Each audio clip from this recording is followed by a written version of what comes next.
Olá pessoal, bem-vindos a mais uma entrevista com o especialista. Hoje eu tenho o prazer de estar aqui com o Flávio Brix, fisioterapeuta ortopédico esportivo. Flávio foi coordenador da parte de fisioterapia esportiva na Santa Casa de São Paulo e também na CBF, na Seleção Feminina de Futebol. E vamos discutir hoje a respeito do aquecimento e alongamento antes da atividade física. Então é uma atividade, um tema que tem bastante coisa errada aí sendo falada e principalmente sendo feita, né, por aí. Maravilha. Doutor João, primeiramente, obrigado aí pela oportunidade, pelo convite. Prazer estar aqui com você de novo, né? Trabalhamos juntos aí anos na Santa Casa, na seleção, sempre uma troca muito boa. Agradeço o convite, já está mais para esse tema aí, que é um tema atual, polêmico e que é de muita dúvida, né? Gera muita dúvida nos nossos passeios, nos nossos atletas e até em colegas. Então, aí espero aí que seja bem agradável para todo mundo. Obrigadíssimo aí pela oportunidade. Pode sempre contar comigo. Ótimo. Bom, habitualmente quando você vai aí nos campinhos aí de futebol, você vê sempre o pessoal dando uma puxadinha na perna aí antes de jogar, vai ali, puxa, conta até 10, vai outra perna, conta até 10, mexe um pouquinho o braço e vai pro campo, né? E aí, o que você tem para dizer? Maravilha. Então, quando a gente pensa aí num pré-treino, num pré-jogo nessas atividades, tem alguns pontos que são muito discutidos e até muita coisa já bem conhecida e bem estudada, né? O ponto principal, geralmente, que a gente ouve, né? Fala assim, Flávio, eu preciso, não preciso alongar, como eu alongo, como eu não alongo. O alongamento é sempre uma polêmica. Quando a gente fala de alongamento, vale a gente sempre lembrar que alongamento é estirar o músculo. Se eu pegar aqui, puxar e soltar, eu alonguei o músculo. Mas propriamente no dia a dia, quando a gente fala de alongamento, é aquele alongamento estático, aquele alongamento parado, aquele alongamento sustentado, que você puxa o músculo, sustenta, e tem gente que conta até 10, 15, 20, 30, etc. Quando a gente fala deste alongamento, para o esporte, para a atividade física, em termos de prevenção de lesão, então esse alongamento que a gente chama que que tem uma deformação plástica do músculo. Deixa eu melhorar isso. Qual que é o objetivo desse alongamento? É eu levar o tecido para o extremo, sustentar, para que eu deforme esse tecido e ele ganhe comprimento. Então, por mais que o alongamento assim, de puxar e soltar é constante alongamento, quando a gente fala de alongamento nas atividades, é justamente esse que você sustenta e fica por um tempo. Esse alongamento, a gente já tem bastante evidência mostrando que ele não previne lesão. Então, é muito comum a gente ouvir, alonga, porque senão você vai se machucar. Esse alongamento, desse jeitinho, sustentado, com a ideia de deformar o tecido para ganhar comprimento, a gente já tem bastante tempo que está comprovado que ele não previne lesão. Ou seja, se o meu objetivo é prevenir lesão, eu vou jogar a minha peladinha, aí eu puxo a minha coxa contra, né, puxo qualquer direção ao glúteo para estirar a coxa lá na frente, um exemplo. E fico lá 20, 30 segundos e repito 2, 3 vezes, e vou fazendo isso em vários grupos musculares, isso não está sendo eficaz para prevenir lesão, né? Então, o alongamento estático, plástico, ele não previne lesão. Existem alguns estudos mostrando alguns efeitos imediatos desse alongamento. E aí, para quem trabalha com o esporte, principalmente o esporte competitivo, vale a pena a gente discutir um pouquinho sobre isso. Por exemplo, se eu faço um alongamento estático agora e eu vou fazer uma prova na sequência, algum teste, alguma prova de força ou potência, ou seja, que eu vou gerar minha força máxima, ou que eu vou gerar aquela força rápida, por exemplo, uma prova de 100 metros rasos, eu tendo a perder performance. Tem trabalho que faz isso, avalia a sua força muscular, faz alongamento e reavalia de maneira imediata. Eu vou perder a minha capacidade de gerar força máxima. Lógico, não é uma perda que dure, é uma coisa imediata, de alguns minutos. Porém, para um atleta profissional, sei lá, o Bolt, se ele fizer isso e perder 3% da velocidade dele, pode ser que isso impacte no resultado dele. Então, para atletas de performance, é muito interessante a gente pensar nisso. É muito comum também as pessoas falarem, pô, eu vou alongar porque eu fiquei com uma dorzinha muscular aqui do meus treinos, eu vou alongar porque melhora. A gente sabe que também não melhora. A dor muscular tardia, que é essa dor que acontece após treino, o alongamento não melhora ela. Existe até uma teoria, uma tendência de fazer com que essa dor ela aumente após o alongamento.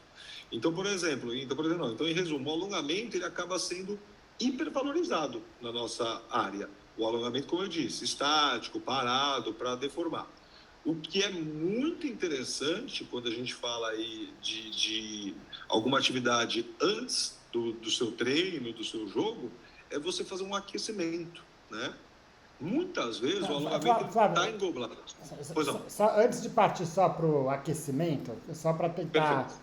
fechar um pouco essa parte de alongamento, né? Ah, você pega, por exemplo, tem um corredor. O corredor é um atleta que, putz, normalmente eles são todos meio travadão, né? Quer dizer, então, você faz aquele alongamento clássico que as pessoas fazem de manter a perna esticada e tentar pôr a mão no chão, ele sofre para pôr a mão no joelho, né? E aí, ele não tem o que fazer, então, é isso aí, não tem problema, segue em frente, nada que fazer para melhorar esse movimento dele, essa mobilidade dele. Perfeito, uma boa pergunta. Na verdade, é assim, quando a gente fala de uma pessoa que não tem o alongamento necessário, aí sim ele vale alongar. Por exemplo, vamos para os extremos. Uma bailarina, ela precisa ser incrivelmente alongada. Falar que o alongamento para bailarina não serve é mentira. Por quê? Porque se ela tiver uma retração, um encurtamento da musculatura, ela não vai conseguir atingir o movimento que ela precisa e aí sim é um problema. Então, no caso que você citou, de um cara que, mal consegue chegar com a mão no joelho, eu acho que é um caso extremo que aí a gente poderia pensar em alongamento, sim. Porém, esses pacientes que não chegam no joelho são mais raros, pelo menos ele chega até o meio da canela. E é uma flexibilidade boa não, suficiente para um corredor, por exemplo. Porém, se ele fizer um trabalho de mobilidade, ele tende a ter resultado também. Ou seja, se eu vejo uma grande perda de amplitude de movimento, por exemplo, no exemplo que você citou, o cara vai querer pôr a mão no chão e chegar no joelho, ele pode ter isso por retração muscular, ele pode ter isso por tensão muscular, e se é retração eu alongo, se é tensão eu relaxo.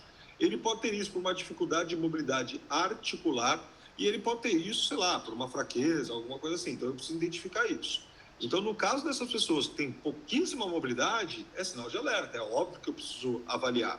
Então, assim, quando a gente pensa em prevenção, o que os estudos fazem? Eles pegam os milhares de pessoas, dá protocolo padrão e vê o efeito da média. Óbvio que sempre tem o outliner, sempre tem o cara que é muito alongado, o cara que é nada alongado, mas na hora que a gente olha o estudo, a gente olha a média. Então, num geral, se você tiver com, sei lá, eu faço um trabalho com 1.000 pessoas, eu vou trabalhar com todo mundo junto, com um megafone e tal. O alongamento vai ser benéfico para a minoria esmagadora. Mas como você está no tete a tete, é um cara que você avaliou, é o seu cliente, é o seu paciente, aí você tem que ter um olhar voltado para ele. Se ele tem um grande déficit de mobilidade de alongamento, óbvio que você pode prescrever até na ideia de prevenir lesão. Né? Quando a gente fala dos estudos, eles estão com um N muito maior. Mas a maioria das pessoas que a gente vai ver no dia a dia não tem uma retração tão importante a ponto de limitar ele para uma corrida, por exemplo, que quer não, é meia amplitude. Se você estiver falando de uma bailarina, um ginasta e tal, é muito provável que a gente vai ter que alongar a maior parte, assim como eles já alongam. Então, assim, é identificar principalmente se ele tem o gesto, o movimento suficiente para a atividade, para o esporte que ele pratica, e entender o porquê que, se ele é muito travado, entender o porquê. É uma mobilidade articular, é uma retração, é uma tensão, e aí você vai ter recursos terapêuticos mais assertivos para essas pessoas. Ótimo. Bom, uma vez que você determinou que ele precisa de fato trabalhar um pouco a mobilidade, né? Ou até, vamos dizer, pegar um pouco mais o atleta sênior, né? Que aí o problema de mobilidade é um problema mais comum, mais estabelecido, né? Aqueles corredores que já estão aí com 50, 60 anos de idade, né? Ou mais até. Esses atletas, é aquele mesmo alongamentozinho que se faz pré-treino, vai lá, puxa a perna de um lado, do outro e tal, ou é uma atividade à parte, alguma coisa separada disso? Isso depende muito do alvo, né? Se a gente pensar, por exemplo, eu vou fazer, a limitação dele é realmente um músculo mais curto, é realmente uma retração muscular. Ele é um trabalhinho realmente de alongamento. Você pode fazer antes da atividade, mas muitas vezes ele não é tão rápido quanto a gente espera, né? Você vai fazer uma corridinha, aí você puxa lá o calcanhar na bunda, segura 10 segundinhos, põe a mão no chão, 5 segundinhos. Isso não é o alongamento, não tem tempo suficiente para a gente deformar o tecido e mudar e alongar ele, né? Fazer a deformidade plástica que a gente fala. Então, talvez seja interessante para essas pessoas separar um outro período para isso. E até fazer um aquecimento antes. Os nossos tecidos, eles ficam mais maleáveis quando estão aquecidos, né? Você faz uma analogia, você está comendo um chiclete, você toma uma água gelada, com gelo. O chiclete fica mais duro. Você toma um chá quente, o chiclete fica mais mole. É mais ou menos isso. Ou seja, se o meu objetivo é alongar o tecido muscular, é ganhar comprimento, se eu tiver aquecido, é mais fácil que eu consiga isso. Então, na minha opinião, vale a pena você dedicar um período do dia, alguns períodos da semana, para fazer esse trabalho isolado. Faz um bom aquecimento e aí você vai nos seus músculos-alvo e realmente você vai deformar o tecido e levar ele para o alongamento máximo e sustentar, para que ele realmente ganhe. E é interessante que você faça isso diariamente, né? Então, vale a pena aprender para fazer em casa, fazer no momento oportuno, para não ter que ir num profissional, etc., porque depende muito mais da sua disciplina e da frequência. Legal. E o pós-treino, não seria um momento bom para fazer isso, então? Então, o pós-treino talvez ele seja muito mais interessante do que o pré-treino, né? O que a gente tem em relação ao pós-treino é em relação à dor muscular, que ela pode até aumentar em alguns casos, mas eu acho que se for para escolher antes ou depois para fazer isso, eu faria depois. Você já está aquecido e você não vai ter aqueles efeitos imediatos de perda de performance e até de uma certa proteção, né? Porque se você perde força, você está mais suscetível a alguma lesão. Deixa eu melhorar isso. Como eu já falei, efeito imediato. Eu alongo agora, eu produzo menos força logo mais, só que isso é um efeito de curto prazo. Ou seja, se eu alonguei e eu vou começar a minha corrida, a minha atividade, eu tenho um momento inicial que eu estou mais fraco, eu estou com a minha musculatura não conseguindo gerar tanta força. Aumenta a chance para o azar. A partir do momento que eu esfrio, né, que eu paro a minha atividade, meu corpo ainda está quente, então os tecidos estão maleáveis, é a hora de alongar. O que pode acontecer é transformar uma microlesão numa macrolesão, mas é óbvio que isso é mais raro. Trocando em miúdos, o pós talvez seja o momento mais oportuno para quem quer alongar, mas eu acho que um outro momento, não antes nem depois da atividade, é mais interessante. Aí tem que ver se cabe na agenda. Às vezes aquela atividade que você programa aí com o fisioterapeuta e vai fazer aí por 15 minutinhos na hora que acorda, antes de sair para o trabalho, fazer aquele um momento de ganho de mobilidade aí. Perfeito, acho que é um momento. E fazer, às vezes até fazer em casa mesmo, né? Flávio, tá me ouvindo? Oi, voltou aqui. Estou ouvindo, é uma travadinha, mas estou ouvindo. Não, tá ótimo. Bom, então tá bom, vamos partir agora para a parte de aquecimento. O que você. Aí é onde você de fato trabalha o pré-treino, né? Então, vamos lá, você falou do que a gente não faz, agora vamos falar o que você faz, né? Maravilha. Então, o aquecimento realmente é isso daí que ajuda muito, que tem relação com prevenção de lesão e etc. E o aquecimento ele tem que ser uma coisinha meio específica, né? Por exemplo, é muito comum você ver o pessoal jogando aquela peladinha, o pessoal chega lá 10 minutinhos antes, fica correndo em volta da quadra, corre para um lado para o outro lá, começou a dar uma suadinha, vai jogar. Não é bem o que a gente gosta, não é bem o que a gente preconiza. Por exemplo, é muito interessante que você aqueça muito voltado para o seu esporte. Por exemplo, você vai jogar tênis, aí você corre para um lado, corre para o outro, corre em volta da quadra, tal, que vai jogar tênis, você aqueceu a perna, mais o membro inferior, em movimentos não específicos do seu esporte, você não aqueceu o braço. Então, o que a gente diz? Que o aquecimento ele tem que começar com o movimento que você vai fazer no esporte, com baixa amplitude, baixa velocidade, e aí você vai aumentando. Então, por exemplo, você vai jogar um tênis. Você pega a raquete e começa a mimetizar um backhand, um forehand, começando com movimentos lentos, mais curtos, tudo aqui embaixo. Vai aumentando a velocidade, vai aumentando a amplitude do movimento, para depois você começar a fazer movimento acima da cabeça, ou seja, você usa justamente o que você vai fazer no esporte, com uma intensidade, uma amplitude, uma quantidade de movimento, um arco de movimento mais curto, e vai naturalmente aumentando essa velocidade e aumentando o arco. Até a hora que você está começando a fazer um movimento muito parecido, desculpe, em termos de velocidade e de quantidade de movimento com o seu esporte, até a hora que você pega a bola e começa a bater, até a hora que você vai lá com o seu amigo do outro lado da quadra e realmente começa a passar a bola de um lado para o outro. Então a gente usa os movimentos que a gente faz na prática esportiva e vai crescendo em cima disso. Por exemplo, um exemplo de musculação, sei lá, é muito comum o pessoal chegar na academia, faz uma esteirinha 10 minutos e depois vai treinar. Pô, mas na esteirinha você fez um trotezinho meia boca, o seu braço foi meia amplitude, a perna também. Por exemplo, eu vou fazer um supino. Nada impede de eu chegar no supino, colocar uma carga baixinha, começar a fazer um movimento lá durante 1 minutinho, ou seja, eu estou aquecendo o movimento que eu vou fazer, o músculo que eu vou fazer, exatamente antes do que eu vou fazer. A partir daí, eu coloco a minha carga de treino e vou para o próximo. Aí eu vou fazer uma cadeira extensora. Coloco uma carguinha baixa, faz o músculo aquela esquentada, dá com baixa carga, bastante movimento, não precisa nem contar, até o músculo dar aquela sentida, descansa um pouquinho, põe a sua carga e treina. Ou seja, eu aqueço o movimento e o músculo, faço aquilo. Aqueço o movimento e o músculo, faço aquele outro. E assim vou. Então, são estratégias que a gente vai fazendo.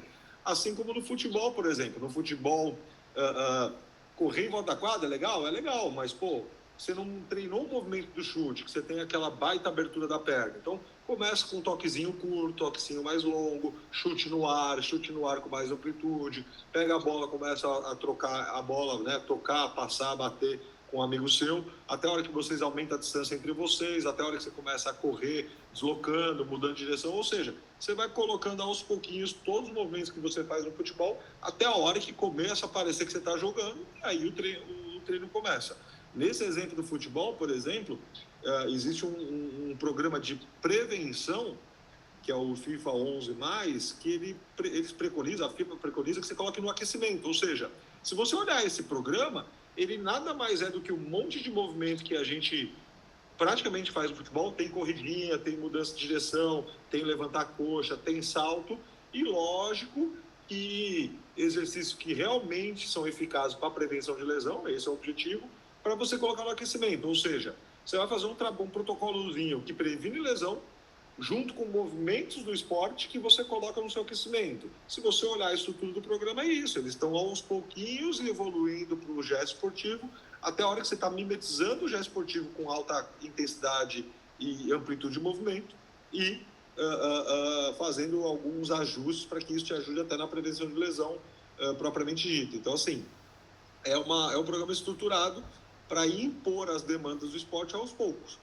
Então não precisa ser um profissional da área, é mais ou menos entender o seu esporte e partir do princípio que você está gelado, que você está frio e que você vai naturalmente colocando os movimentos que você vai usar logo mais no jogo mesmo, aos pouquinhos evoluindo com amplitude, força e velocidade.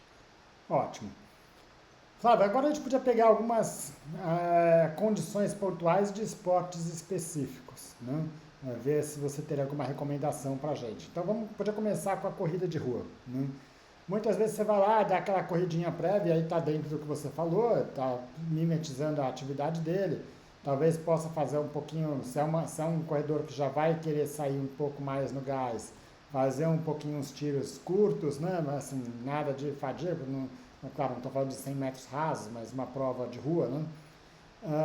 Mas muitas vezes, quando você tem uma prova, você vai lá, faz esquecimento e aí você vai ali para a área de largada, né? E aquela coisa, se você demorar, você vai ficar lá no fundo, né? Tendo que passar por cima de muita gente, né? Infelizmente, eu me lembro uma corrida que eu fui fazer na Suécia que tinha as pessoas, como eu acho que eu não passei, ninguém me passou durante a corrida, porque eles colocam, as pessoas respeitam ali quem está melhor vai na frente, quem está pior vai atrás, vai pelo pace, assim vai. Aqui no Brasil a gente sabe que não é assim, né? Esse tempo que às vezes você precisa de 10 minutinhos antes para estar ali na área de largada para poder estar onde você quer estar, né? E agora, quer dizer, esse tempo perdido ali, isso vai ser um problema? Você pode aquecer e parar 10 minutos antes de voltar? Como é que você recomenda isso? Perfeito, perfeito. Não é o ideal, né? O aquecimento é para você realmente aquecer e ir para a prova logo depois, né? Nesse momento que você está lá no tumulto, não tem espaço para dar uma corridinha, está todo mundo desaquecendo até o início da prova, você pode tentar manter, mesmo paradinho, esse aquecimento. Por exemplo, você pode fazer aquela meio que remada no ar, que você fica aqui com o pé fazendo movimento. Então, assim, eu dobro o quadril e eu vou o movimento que a gente faz na corrida, né? Que você dobra o quadril, põe o pé no chão, joga lá atrás e fica fazendo esse movimento. Você pode fazer isso no ar, fazendo de um lado, depois troca a perna, faz do outro. Você pode treinar a abertura da perna, então coloca uma perna na frente e a outra atrás, projeta o tronco para frente, para trás, para justamente a gente ficar esticando aqui, né? Dobrando um quadril e esticando o outro. Ou seja, durante esse período que você está lá, sem espaço para fazer as coisas, você continuar mexendo o seu corpo no mesmo movimento do esporte. Rodar o tronco em relação à cintura, então tentar manter esse aquecimento. Óbvio que o ideal é que você antes fez isso, começou a correr mesmo, deu um tirozinho e tal, aí você vai para o início da prova, onde tem um monte de gente em volta, você não tem espaço, você tenta manter isso, né? O ideal é você começar andando, fazer essa amplitude, dobra bastante a coxa, joga bastante lá atrás, abre a passada, começa a trotar, dá uns tirozinhos, vai lá para sua posição, dá 30 segundos e começa. Não é a realidade na maior parte das vezes. Então você, naquele pequeno espaço, né, naquele território pequeno que você tem que ter um monte de gente em volta, tentar manter o calor, vamos dizer assim, o suor na testa, as curtas dos mesmos movimentos que você vai fazer. Então se a corrida tem aquele movimento, dobra o quadril, põe o pé no chão, joga lá atrás, só o fato de você colocar a coxa na barriga, jogar lá bem para trás, com o pé no ar, faz do outro lado, já tende a manter esse aquecimento. Ficar paradão lá, conversando, esfriar o corpo, parar de suar e correr, o seu aquecimento ele já foi perdido. Legal. Bom, ainda mais em climas frios, quando você vai fazer uma prova em lugares onde tem clima frio, né? Bom, a maior parte dos corredores, vamos dizer, quando você pega um maratonista de elite, ele já sai correndo na maratona, já sai no gás, né? Mas grande parte dos corredores que deve estar ouvindo a gente aqui querem completar a prova num bom tempo, né? Mas assim, não quer, ele vai sair, ele vai ter que dosar o ritmo mais, né? Uma prova de uma meia maratona para cima, esse começo da corrida não serviria como aquecimento, não? Ele não serviria.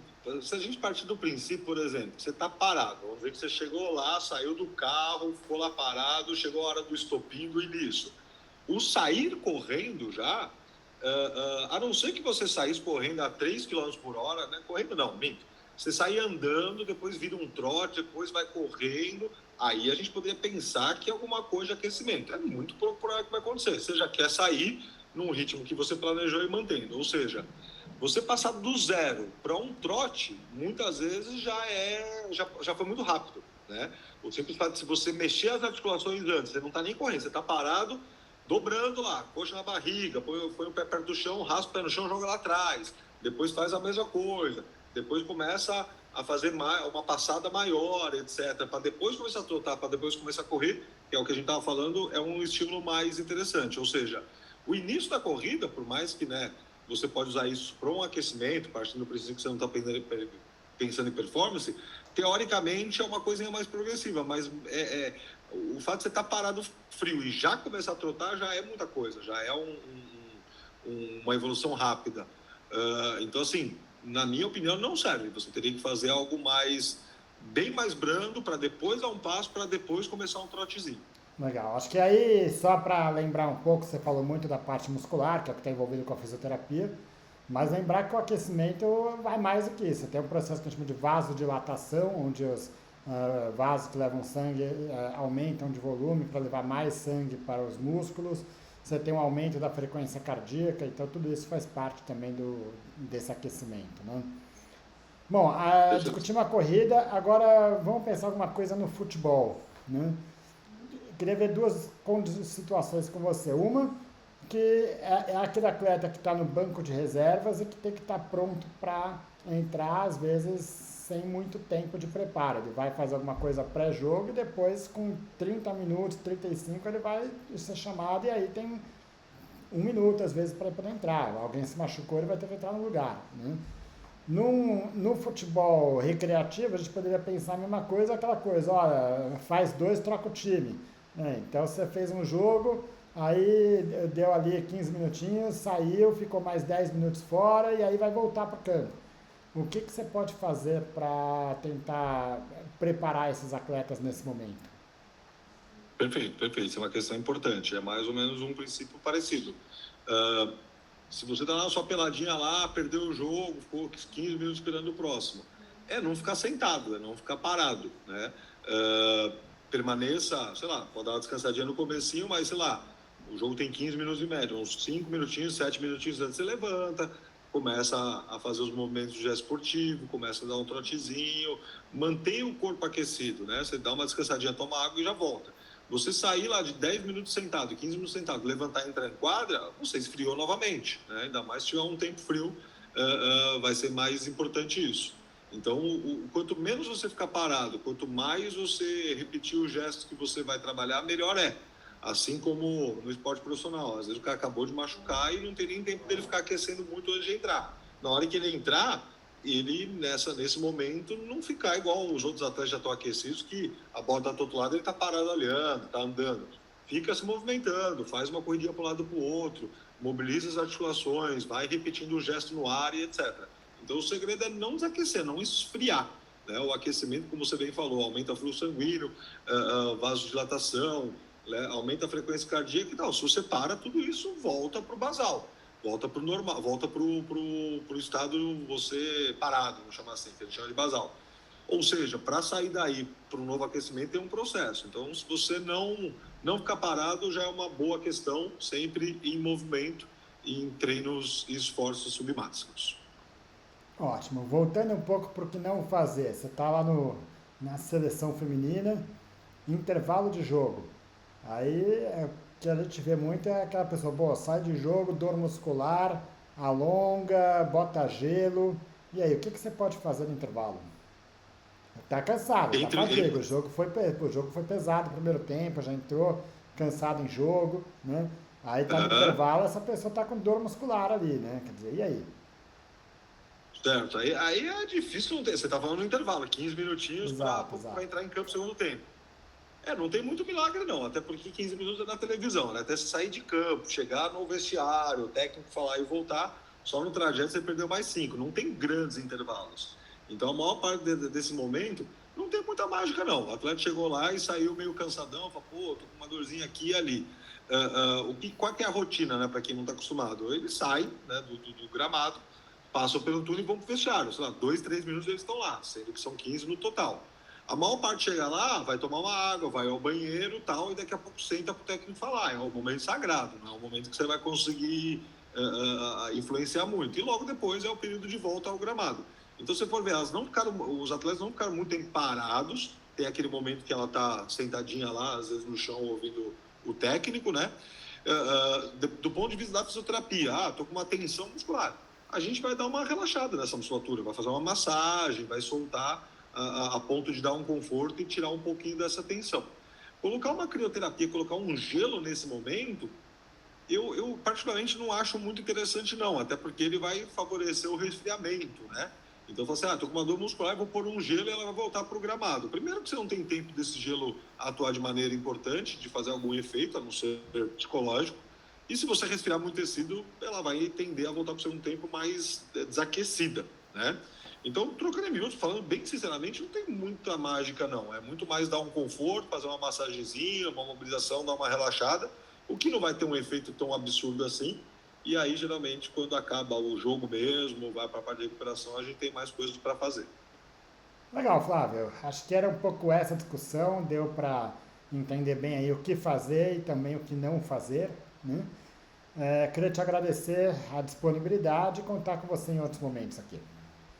Maravilha, eu que agradeço aí a oportunidade mais uma vez, do convite, sempre muito bom papo, espero que todo mundo tenha gostado e é isso aí, precisando de mim, estou à disposição, nos vemos na próxima, um grande abraço para você e para todo mundo.